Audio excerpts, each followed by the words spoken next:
Hey, everybody. Kate Payne here from Standing Out Online, and thanks for tuning into my podcast and show, Coffee with Kate, Brewing Business Brilliance for Entrepreneurs. And I've got my special guest, Esta McIntyre, here today, who is a wellness and medical fitness expert, which we're going to get into the definition of that. So, Esta, thank you for being with me. Thank you for having me. It's like we're having coffee together. No, I know. I love that. I'm a coffee girl, so it works. Yes. Well, I'm drinking seltzer. I should be drinking coffee or hot chocolate because here in Colorado Springs, it's snowing like a bandit right now. Ugh. Better you What's it like me. in Utah? Better you than me. No, Yeah. it's actually about 40 degrees right now, so not too bad. Yeah. Good.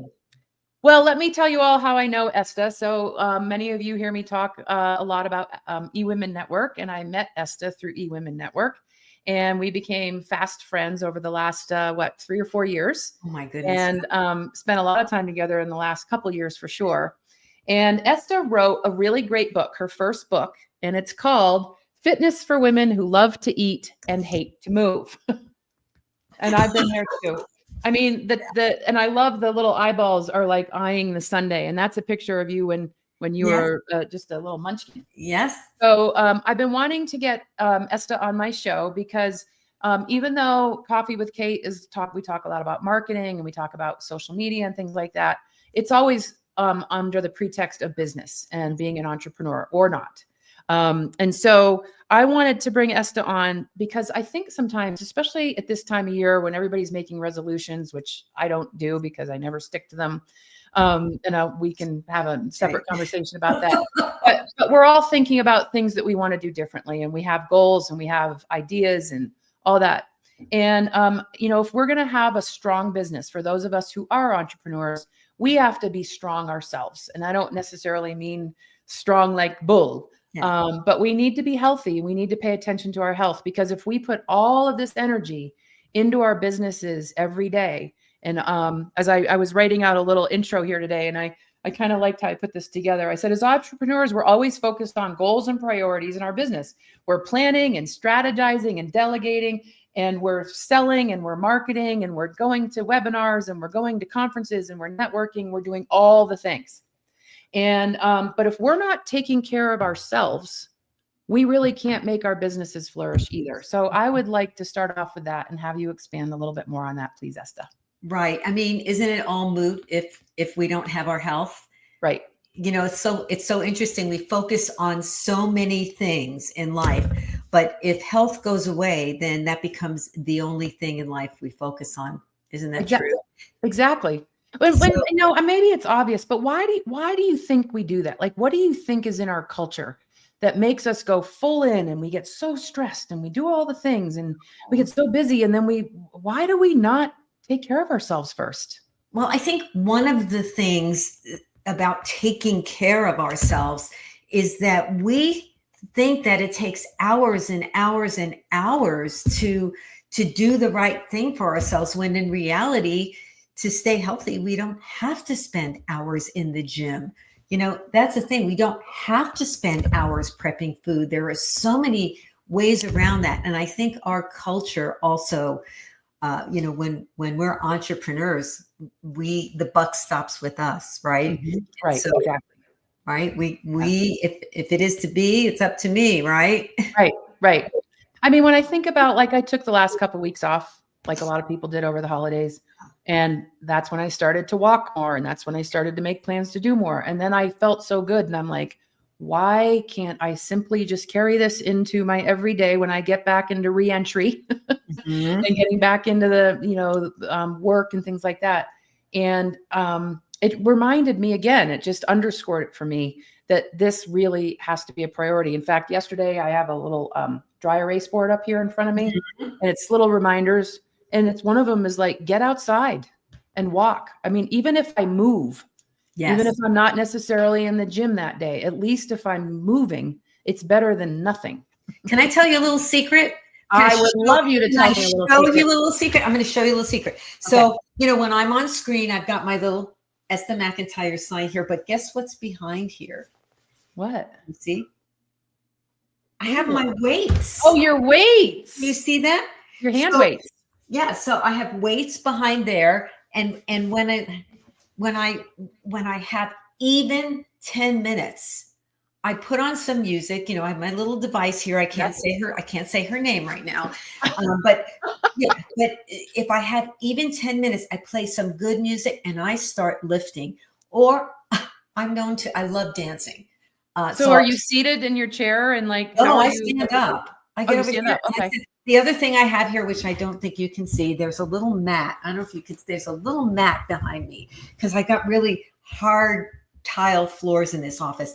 And so sometimes I will get on that mat and I'll jump and I'll move, and it could be 5 minutes. It could be 10 minutes. I tell she who will not be named how long to set the timer for. And I just go. You don't, I mean, I try to get outside because sun is good for us. Yes. But if I can't do it, if I have, a day of clients and meetings and whatever, Yep. I've got my backup in here, and I have a full gym here. Right. But I don't always have time by the time I get in there to get to the gym. So, shortcuts are your friend. They are. I love the shortcut tip, and I love the weight tip, and I've got my weights upstairs, and I think I'm going to bring them down here. Yeah. So thank you for that. Yeah. So let's go back to my original question about, why, I mean, it may be obvious, right? Like we need to be healthy to do what we need to do, but come at it from your approach and your unique style. Well, I think part of it, and I am going to refer to the women at this point, I think part of it has to do with how we were raised, at least my generation. We were raised to take care of everybody else, and we somehow always got put last on that list if we even made it onto the list, right? So a lot of times, that's how we were raised, and that continued into our professional lives. Yeah. Somehow my generation was still expected to come home and make dinner and do this and we became the multitaskers. Mm-hmm. And as research now shows that multitasking is a myth. Yeah, really, it is. Right? It's not good for your brain. It keeps us from focusing on what's important. So I think it's important for us to change that way of thinking and learn how to compartmentalize. I agree. When I'm lifting those weights, I'm not thinking about my business. Even if it's 10 minutes. When a woman who has a business comes to you, or whether she has a business or not, but we're sticking with the business thing here. When a woman who's in business for herself comes to you and she hasn't done much, what are some of the first things that she's asking or concerned about? Well, the first question I will ask her is, what's your end game? Yeah. Right? Because everybody has a different reason for coming with me.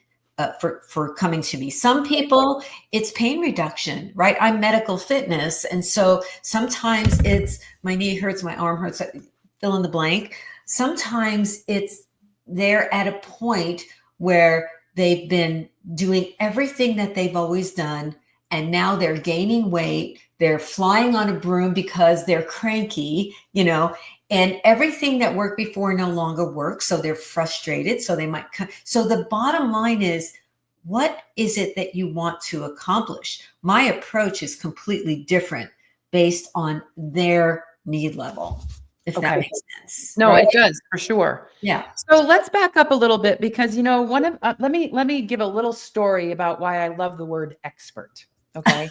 So, at first when I said medical fitness expert, you said specialist, and I said, we're going to use expert. Yeah. Okay.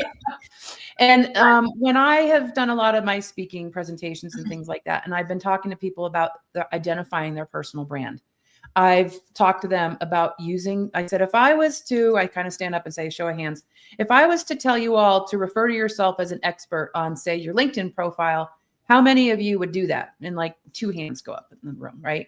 And if I said, well, what if I asked you to rethink the term expert a little differently? Yeah. And if I was to tell you that my definition of an expert is somebody who is always learning, then how would you feel about using the word expert? And almost every hand in the room goes up.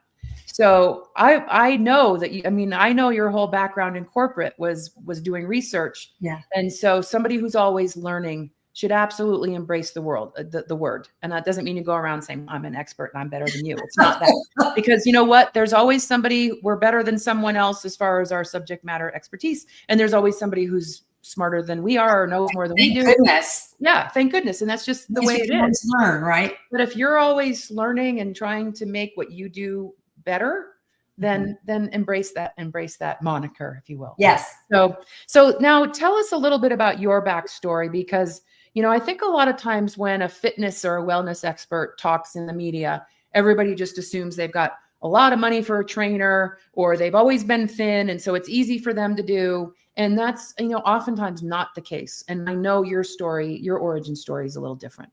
Yeah. Well, I am the product of two clinically obese parents. My dad was up 100 pounds, down 100, up 100, and he died young. And my mom was a very similar story. And so I knew I had the propensity to be a big girl. Further, I'm really low to the ground. So, right. So I'm 5'2". I always pictured I would myself, never think of you that way. yeah. Well, you know, I always picture myself as, you know, tall and sleek and because that's what we see as the model woman, right? She's got long legs and she's, and, you know, and so my legs are long enough. They go from my body to the floor, which is what more do you need than that, right?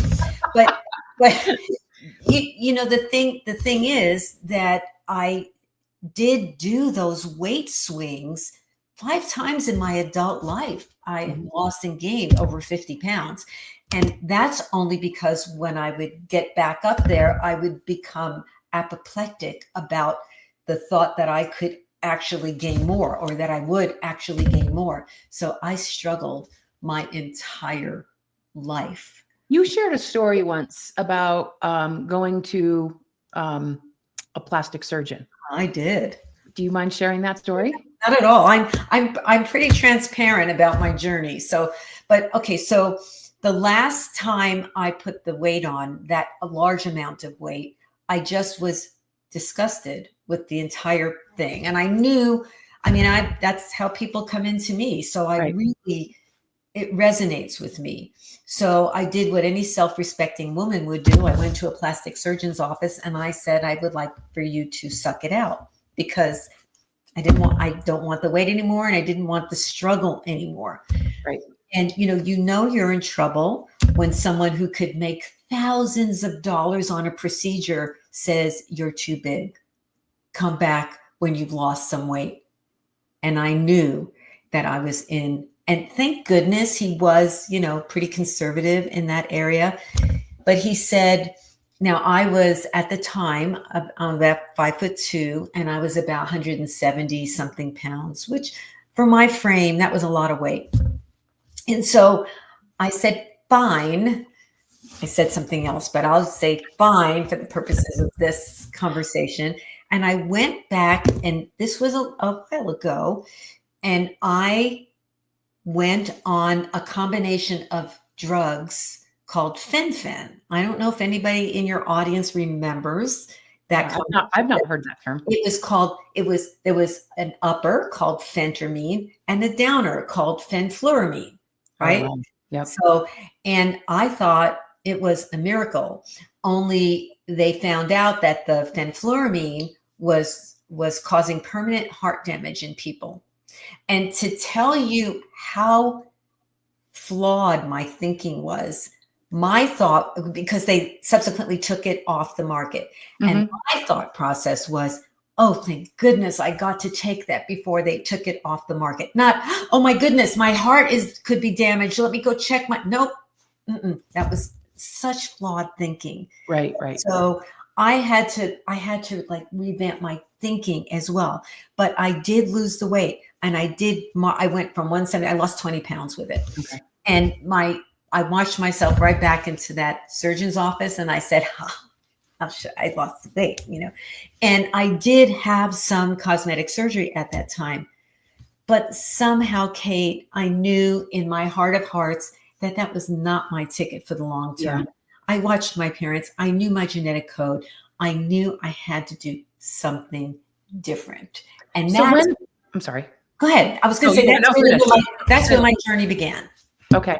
Now at that time, were you working in your corporate world, and was like, where I want to go with this is what inspired you to then make this your calling or your work, your life's work, to I work was with? not in fitness at the time. Right. I worked for 30 years in research, and really the kind of work that I did, I sat In a corporate role. corporate, sat most of the time, sat and did research. Esther, can I ask you a favor? Yes. Can you try not banging your hands? Because it's affecting the mic, like when you put your hands down on the desk. I'm going to sit on them because I'm a hand talker. No, you use your hands. Just don't bang them on. I keep hearing a thumb. You know what? So Okay. All right. So thank you. I'm really all over the place when I talk. So Good. So I was really in a sedentary kind of job. So I thought, well, when I got done with that surgery, I knew, as I said, that the meds were not my way forward. Mhm. So I went to a friend of mine who isn't even practicing anymore, but he had a weight loss program, and it just was measuring and high protein and blah, blah, blah. And I did the whole thing. And he said to me, ultimately, there's a friend of mine who was trainer to the stars. And Really? he will give you a free session. And I thought to myself, I was born and raised in the housing projects in New York City. And I still had that housing projects mentality. And I thought, well, if he's trainer to the stars, he's too expensive and I can't afford him. Right. And at that time, my husband said, go. What do you have to lose? He's not going to charge you, Yeah. Oh, so I did. And his undergrad degree was in exercise physiology, but his master's and doctorate are in psychology. Okay. And while he was beating up on your body, he was up in your head, and I knew, Kate, that he was really different. Mm-hmm. So at the end of the first session, I said, I'm interested in your program. Can you tell me your fee? And he said, why don't you come back? Okay. Went home, looked him up. He indeed had been trainer to stars that you would know even today. Mm-hmm. And, but I went back. Same process, same thing. Come back again. Now you tell me come back a third time. Now I'm skeptical, right? Because you're not telling me your fee. Yeah, right. I did go back the third time. He was very expensive. I had to work with him twice a week. And the only place that he would work with me was at this very exclusive, expensive tennis club. Mm-hmm. So, you had to join the tennis club. Oh, then you had to join it. Yeah. Pay his fee. But I knew in my heart that he was different. So I did it and immediately had buyer's remorse. So I thought, okay, I'm not going to take this out of household income. Right. Okay, I'm gonna pay for this some other way. And so I learned how to sell things on eBay at the time. This really, I'm not kidding. This all goes. Isn't it amazing how we as entrepreneurs, when we're going after what we want, we figure it out and we get it done? I was just gonna say that it's the entrepreneurial spirit, right? Yeah. So I thought, okay, it's not a straight line. Nope. I'm gonna sell stuff on eBay. So first, by that time I'd lost some weight. So I went in my closet. And I at the time was in corporate. So I had some nice pieces of clothing. So I sold everything. And then I thought, wow, there's something to this. And remember, this is well over 20 years ago or something. Yeah. And so I think I ended up with $300 just from what was in my closet. And then my poor husband, I went through his closet and said, are you wearing this? Are you wearing this? Sold his stuff. And then I started to go to Ross and TJ Maxx and places like that. I would look at what was on the sale rack, put it up on eBay. If it didn't sell, I returned it. And that is how I paid for that for 2 years. That's incredible. Solely from selling things. That's commitment. Mm-hmm. That's commitment. Yeah, I became what they called then a gold seller on eBay. I don't even know. Then I went to shows in Las Vegas and would buy in lots. And anyway, so but this same man after 2 years of paying for him, said, I think it's time for you to pay it forward. Mhm. And I said, what? And he said, pay it forward. So with that, I was still working very full time. I went back to school and started the process. And that was the beginning. That's incredible. Yeah, that's the story. Well, thank you for sharing that story. You know me, I'm all about story and origin story, because I think that when people want to work with you or hire you, what they're doing with you is very intimate, and it's very Yes. personal. And when I make a decision to work with somebody, especially if I'm going to make a big investment, and it's going to be for whatever I need, I want to make sure I understand what that person's background is, because how do they know what they know? Some Right. people don't care. But that's, I think, in our world, especially with women entrepreneurs, I think there's a lot of women who want to have connection. They want to understand you. I think when they know you've walked the talk or talked the walk or whatever that saying is, that they're more inclined to want to work with you. Right. And so I think it's important for people to understand people's backstory. Yeah. So, all right. There you have it. So the title of my episode today was Strong Body, Strong Business, Fitness Tips for Women Entrepreneurs. So I would like to see if you could maybe name 2 or 3, really one, you already gave us one with the weights at your desk, but what are some other good tips that would help women entrepreneurs, whether they're traveling, whether they're sitting at their desk, just some things that maybe haven't been thought of, or approach that you have with something in a different, unique way? Because that's one of the things I love about you, Esta. You make it all accessible. The first thing is, I already said also, which was decide your end game. None of us are working to be bodybuilders, I don't think, unless you're in that business. Nope. Right. And so we're not, our approach is going to be very different than a lot of what you see on social media. Or, when I look at social media, and I think this is what discourages many people, is that they see these Barbie doll looking people, and they also are always in their fitness clothes, and they're always doing these, and so your end game is really important. And I'm going to give you what might be an example of someone's end game. Okay. Just to give some perspective. I'll tell you a story. Okay. I'll tell you a story. So, when I was still deciding if I would be an effective fitness specialist, I decided that one day I was going to take a ballet bar class. Now, back in the day, those ballet bar classes were very popular. Mm-hmm. And I had a coach also. I had a fitness coach at the time, because I was not yet in fitness. And I took that class. And when you take that class, your feet are pointed out think ballerina, right? Your position 1. Yes, position 1 or 2, right? Yeah, so or 2. Right, 1, 2. And you're always still know them. You're doing always a lot of interior movement. So the next day, I was going to see my particular coach, and I couldn't walk. The insides of my thighs were on fire. And so he said, "What did you do?"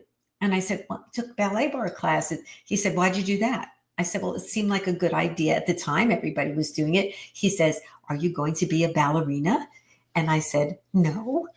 "Are you going to teach ballet?" "No." "And why are you taking a ballet bar class?" Yeah, right. That illustrates my point. Right. Right.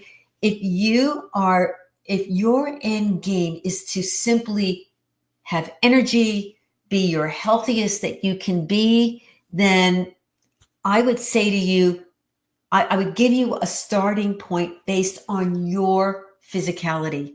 Great. Okay. So the first thing I would tell you is to be honest with yourself about assessing where you're at. Right. Right. Most people hit the ground running. They see something on, online, and they try to do that like I did. And then I couldn't walk for nearly a week. Right. See if you're able. That would be my first hint. The second thing, I want to give you some specifics about nutrition, because it's a hint that I gave to you, Kate. I know. And do you mind if I interject? You can go. So as I mentioned to all of our listeners, Esta and I are friends personally. So she was actually in Colorado to speak, and she stayed with me. And one of the things I was wanting to do this past year was to reduce my sugar intake. I mean, I've got a sweet tooth. I wasn't like candy type person, but I just, I was taking more sugar or ingesting more sugar than I should. And you gave me some incredible advice, like sugar substitutes, like monk fruit, Yes. allulose. Yeah. And then said that typically a woman, I don't know if it's a woman or an average individual, should not have more than 25 milligrams of sugar. 25 grams a day. 25 grams a day. 35 for men. Which was like, and 35 for men. I was like, whoa. But you know what? Once I started, in the way you made me do it was actually super doable. So there's your lead in. And it's so interesting because you end up not missing sugar that much. Right. And your body starts shedding some weight. Well, I shed weight, but I also shed the sweet craving. Right. And then when I did have something sweet on those times, I'm like, oh, I'm going to have this. I'm like, oh, that's so sweet. I know. And also for me, it reduced the level of aches and pains that I had when I cut down on the sugar. So that would be, I don't have clients that are sugar addicted do it overnight. We just start with small little things. The second thing I would tell anybody is to prioritize protein. Because as we get older, I mean, I'm no spring chicken, right? I'm going to be 70 this year. I can't. And, I want to be strong. I want to have my energy. I want to hold on to my muscle. And that's my end game, right? Prioritize protein. And there are ways to do that. I mean, that's what I do. Can you give us a couple quickie tips on, and is there a certain type of protein we should prioritize over? Yeah, you want to just, you want to be careful. Like, let me start this way. Let me just say that I'll start with egg whites. Eggs are great. I mean, and if anything I say, you don't have to give my disclaimer, your doctor doesn't agree with, we'll do what your doctor says. But right. Egg whites are your friend. I literally, Kate, add egg whites to everything, including my protein shakes. The ones that are in the container. Actually buy egg whites in a container. Yes, don't use the egg white from your eggs because then you could, have problems with bacteria. Those egg whites in the container are homogenized and pasteurized and all that stuff. So get the egg whites in the container. Right. And it says, like, if I don't know if I want to do a plug, but the ones I get say, tell you right on the container that you can eat it without cooking it. Oh, okay. Okay. So you can say the name. I just get them at CBS or NBC or ABC. It's a Kirkland. Oh, Costco. Yeah. So egg whites are a great source of protein. I have egg in my breakfast, but I add egg whites. I add egg whites to my shakes. If your body can tolerate whey, then I add the egg whites to my shake, half a cup, along with whatever other liquid. You cannot taste it, folks. Oh, wow. If people say to me, ew, nothing, you can't taste it. Right? Ew, nothing. So, and so that's another thing is egg whites. Okay. And there's so many things that I do to get that protein in. It's, I prefer grass-fed, pasture-raised. I'm one of those people, and the jury is still out about that. But I believe that you eat what they ate, whatever they is. Yeah. So if you're able to do that, but not everybody's able to get grass-fed product. Right. I mean, and I can eat grass. I don't like beef that's grass-fed. I just don't like the taste, you know what I do instead? I get bison meat. Yeah. I can give you some places to get it where that will change for you. Okay. But so, yeah, so I'm big on that, and I am a fussy about what the meat tastes like. But having said that, I'm not a purist. Yeah. You know, it's very hard to find a restaurant that serves wild caught, you know, grass fed. So I'll eat whatever when I'm out and about. I don't worry about it. But the lion's share of what I do is. Well, you know, between the sugar tip and the protein tip, Mhm. that's really good because, you know, I'm on the move a lot. I'm between different places and I'm traveling back to the Northeast to see my family.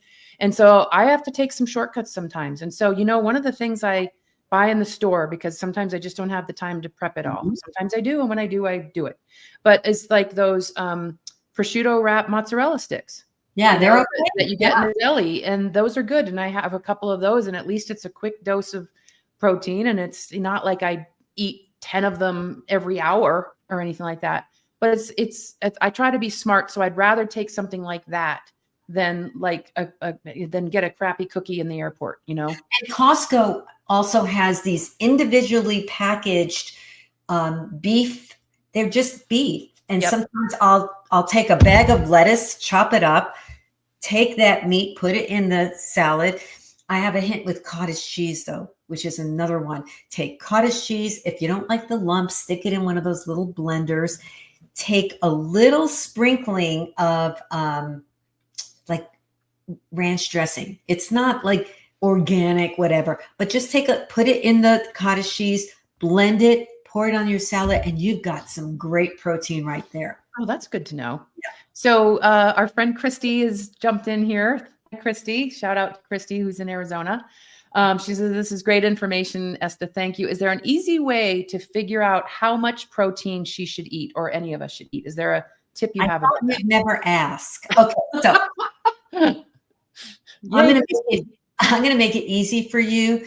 I'll give you the science first. So it's 0.8 to 1 gram per pound of desired weight, right? Or per pound of target weight. So let's so you say lost me on that. I'm gonna take out my little calculator and do the math for you. So let's make the numbers easy. Okay. Let's say you wanted to weigh 120 pounds, right? So you take 120 times 1 gram is 120 grams of protein, right? Okay. Right. So if you're going to have 120 grams of protein a day, what you really want to do is prioritize across however many meals you're eating. Right. So if you're going to try to get 120 and you're going to eat 4 meals a day, including a snack. So now you're going to have to get 30 grams of protein over 4 meals. Okay. Now that's the higher end. Okay. That seems like a lot. It is a lot, but still, if you're over 50, you really want to try to get that in. Yeah. Right. Okay. But if you can't tolerate it, then 0.08 times 120. So now we're looking at 96 grams, the least. Now, I want to say something else. This is higher than the USDA requirement for protein, right? You need more. I'm just, you know so much about this. You're like a walking statistic on stuff. I mean, you put so much in perspective for me. So if you were to visualize that amount of protein, like by way of a chicken breast, let's say, how many grams, or another way that you know better how to, I'm trying to give people sometimes people get it with a visual, like the size of chicken is blah, blah, blah. It depends on the chicken and how the chicken was raised, and you know, if they ate grains. I mean, there's so much more to it. So I'm gonna go to my handy. So we want to know how much protein, right? Yep. I mean, we'll get because it's so different. Thanks for asking the question, Christy. Yeah. All right. So 43 grams approximately in a cup. But so how many ounces is that? It doesn't say really. But so chicken breast is really a good source. So you want to try to get your omegas in. So you want to try to get your salmon in, and you know, steak is also good. Okay, you know, there's all these, you know, caveats about steak and the charring, and we could go hours on that, but we won't do that. You know. All right. So if we were to break down again, from the entrepreneur standpoint, what are some other little quickie snacks that people can buy instead of going for the junk food? You know, I mean, it's so easy to grab a bag of chips or grab a cookie or whatever. String cheese is a great one. Okay. Right? And here's another thing. So, God, I could go on forever. So if you, let's just say you want to eat a carb, right? I sometimes I say nuts, but only one. They're dangerous. Yeah, only one. They're dangerous nuts. I mean, because they're calorically laden, right? So if you can get yourself to just eat a handful of nuts and pair it, because there are some carbohydrates in nuts. If you pair it with some protein, pair it with a string cheese, and so now you're getting a protein and a carb and a fat. That's a little bit better. Okay. You know, so string cheese is a good one. String cheese, is that what you said? Cheese, yeah, okay. they're. Yep, I know what you mean. I wasn't sure what that's what you said. It's just string cheese. And let's see. I don't do a lot of snacking myself, honestly, but if you're on the go, that's really a good one. You can do some nuts, but if you're like me and you can't be trusted and you need adult supervision, then get the individually packaged ones. Right. You know, so they make the nuts, and I get them on Amazon, and they come in big boxes of little bags. Well, I just found, I don't know if it's okay. Well, I'm going to plug something. And I hope you're not going to tell me these are bad. So when I was back in the Northeast over Christmas, my staying with family, they had these fig bars, Nature's Bakery. Read me the back. So they taste really good. Sure. So calories are 200 per serving, and there's 2 little squares, and they're cut in half. So and is a serving? Is a serving? What is a serving? The serving, whole. Hang on. Serving size is 1 package. Oh, 1 package. That's nice. Total fat is 5 grams. 0 cholesterol, 80 milligrams of sodium, which doesn't seem too bad. Carbs, 38. Okay. Protein is 3.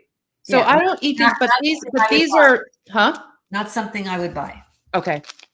But if I need something and I don't want to do the cookie or the chips or something, then sugar? This is something I keep like in my car, in my console, because at least it's something.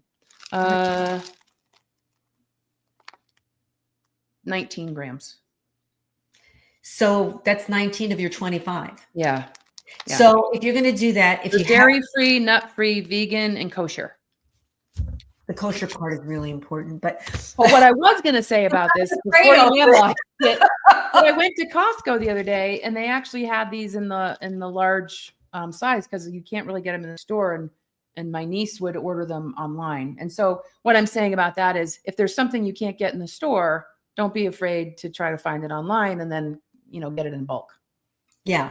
But on that one, I mean, you know what your grams of sugar is a day. If you're willing to forego whatever it said, 18 grams on just that one little bar, then that the rest of your day is done. Well, the big thing for me is I used to add sugar to my morning coffee.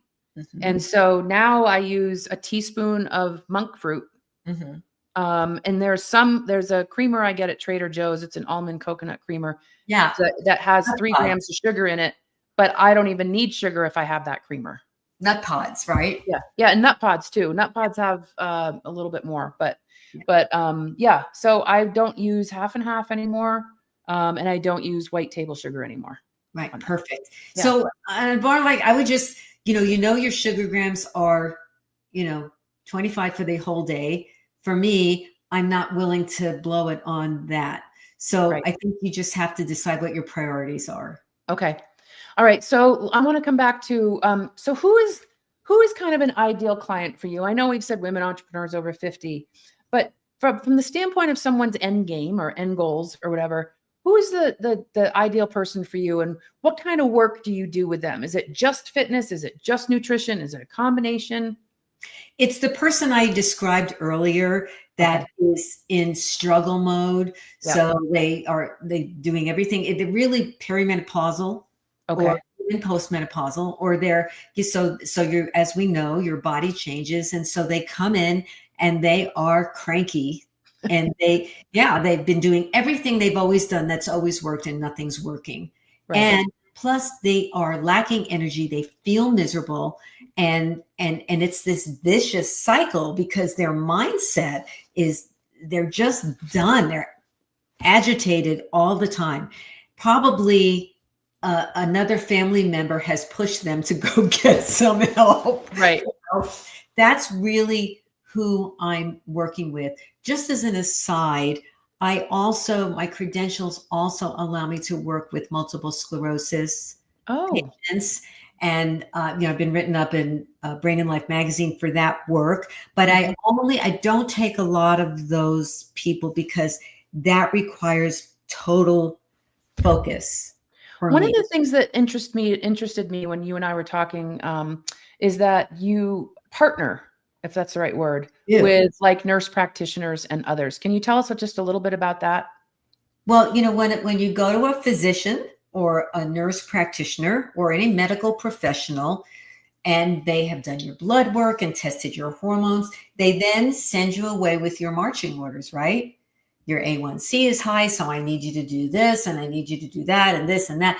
And you go home and you stare at the ceiling thinking, how on earth am I going to do that?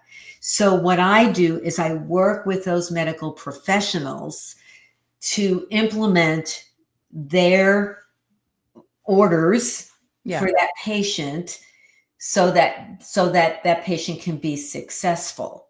Okay.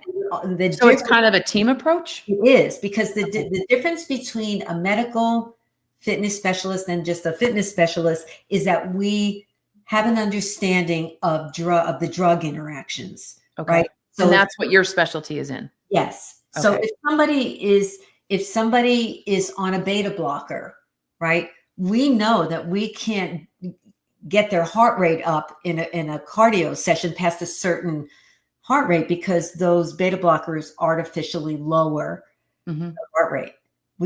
And so that way you don't kill anyone. That's always a plus when you're working with someone. Not kill them, right? Well, I feel like there's a question that's begged to be asked right now. We hear all about Ozempic and all these other things. Tell me, what you just share your thoughts about that.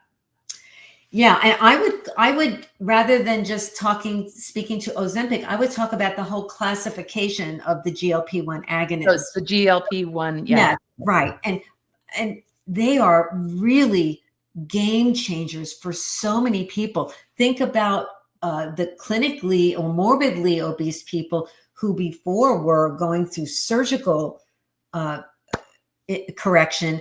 They don't have to do that anymore. Right? They now have a tool, and for those people that are taking the GLP-1s who only have 20 or 30 pounds to lose, let me tell you a little story, if that's okay. Do we have time? I don't know what. Sure. No, we're good. We're good with time. So as I said, I struggled with this up 50, down 50, 5 times during my adult life. And during one of my annual physicals, I said to the doctor, and this was only maybe 3 years ago, something like that. I said, you know what? I would like to try one of those continuous glucose monitors. You know what that is? Yes. Yeah, those are those things you see on the back. And it measures your glucose, how your body processes glucose. And he said, you don't need one of those. And I said, but I want one. And he said, your A1C is good, your insulin, your blood sugar is good, everything's good, you don't need one. And I said, but I want one.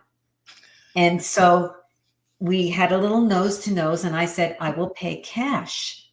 Because, it always goes to, the insurance won't cover it. And really, as things go, that medical processes go that you could pay cash for, this is on the lower end, right? Right. So I did get one. And I ended up wearing it for 3 months. And what I noticed, and I tested it with every food you can imagine, right? And I noticed that, so when you read these glucose monitors, there's two lines, a high line and a low line, right? If you go out of bounds on the high line, that's too much. And if you go out of bounds on the low line, that's hypoglycemic. So that's too low, right? Yep. So it would shoot up way above the line and then drop down way below the line. Wow. Right? So spiking, I mean. Spiking. Yeah. Exactly. And so I was seeing this and I thought, that's not good. I don't think that's good. And so when I spoke to him, he said, that's not good. And so it's like the precursor to pre-diabetes. And my mother was severely diabetic at the end of her life. And so that's where I was headed. And then I started reading and researching about how to blunt these spikes naturally. Right. And so, putting some vinegar in a glass of water half hour before you eat and sipping it through a straw so you don't mess up the enamel on your teeth. That's one way. And the order in which you eat your food is another way. And marching for 10 minutes after you eat, that's another way. So there's all these ways of naturally spiking. And so what was happening is I was a nighttime exerciser. I would exercise at night, go to bed, and that alarm would ring on that glucose monitor saying I was hypoglycemic because I was burning so much energy that I couldn't.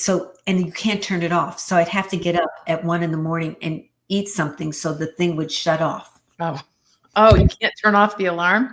Oh, that's. Then I ended up like putting it in the bottom drawer of my nightstand and covering it with a pillow. But anyway, the bottom line is I learned how my body works.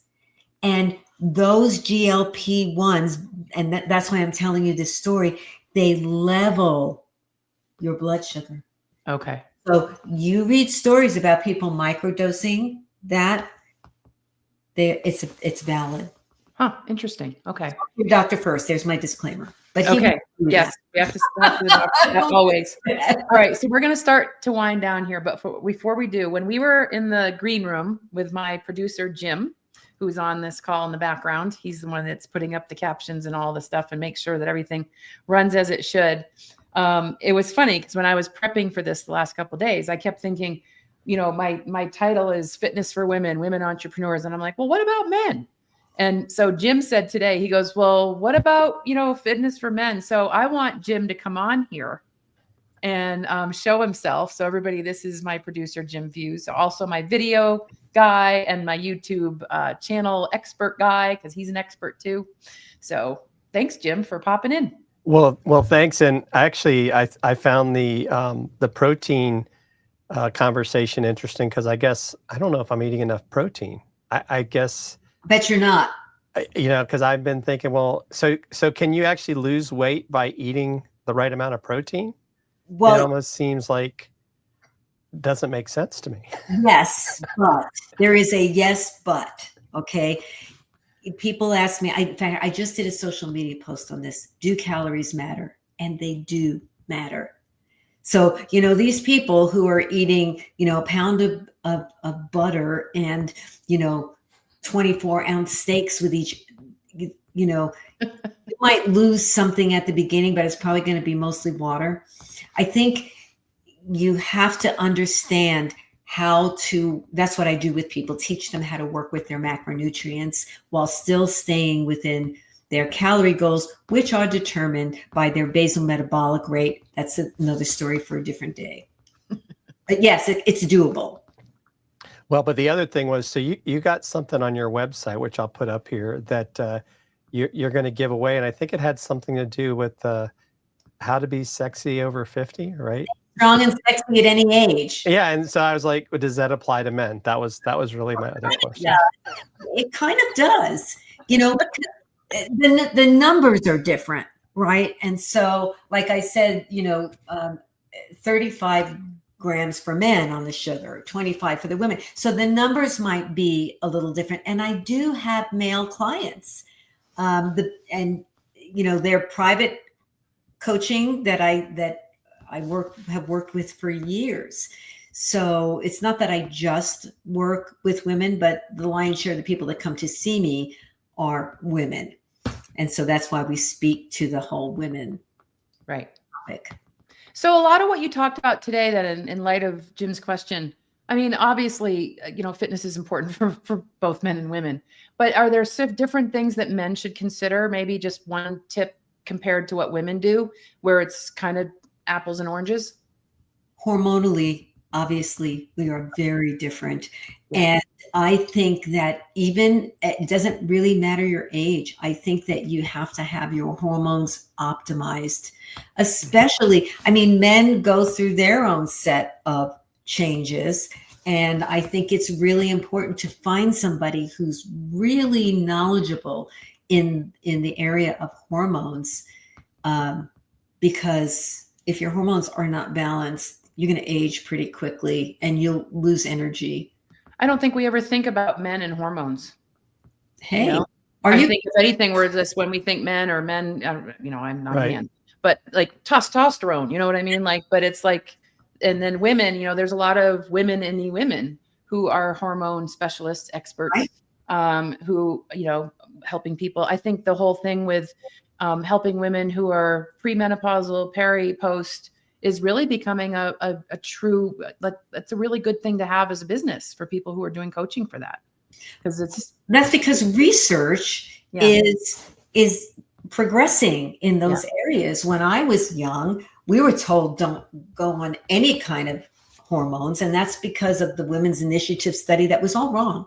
Right. That was all messed up. So I think, I think that's, if I was going to tell anyone, I would say, go to somebody who will optimize your hormones. And a lot of times, we always get into the topic of insurance because insurances don't cover a lot of that, unfortunately. So a lot of these things are not available to the masses. Right. But I would say, do what you can. Yeah. I would say, do what you can do. Yeah. Well, thanks for being the token guy here, Jim. Well, thanks. Man, I'm gonna jump off now and let you guys finish the show. Thank you.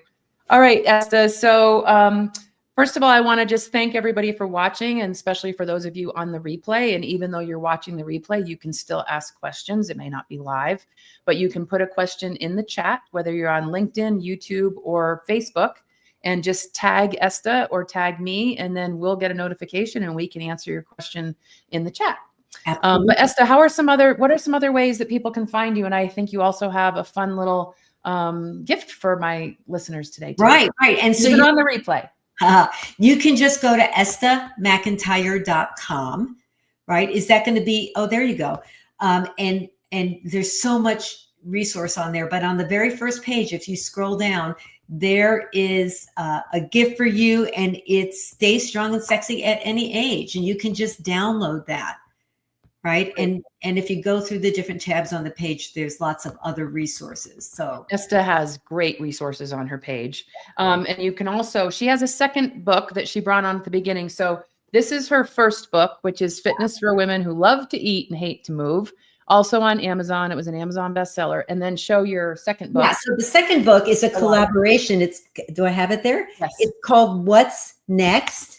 And it's Igniting Change and Impact in Health, Fitness, and Life Now. 28 of the world's top experts divulge their predictions about optimizing health, vitality, energy, and performance. There you go. So I have a chapter in there. Okay. All right. One gold nugget you want to leave with everybody before. Oh my gosh. On the spot. I'm on the spot. Mindset, so critical. And, you have to work with somebody who can help you with mindset, because most of us, we're just not great at it on our own. And good sleep. Yes. Good sleep. So important. Mm-hmm. And you know what? I have, for everybody who's listening, as I mentioned, Esta's a friend also. But what I love about Esta is that everything she talks about, she makes it accessible. She speaks in plain language, and she's good at explaining things. And she's also very fun. She's just got great energy around this. Like, this does not feel like this drudgery about this. And if you follow her, And also you can join, she's launching a new community. So tell us real quickly about your new community. You know, my brick and mortar business is My Health Studio. And so we have the My Health Studio Academy. And if you just go on that same website, if you go to coaching and programs, you can read all about it right there. Okay. Yeah. All right. Well, Esta, you can search me anywhere by my name. Okay. Thank you for having coffee or water or whatever it is you have with me today. Yeah. Thank you. And please stay on as soon as we end the stream. Just please don't get off the call. And thanks to my team, Christy and Jim.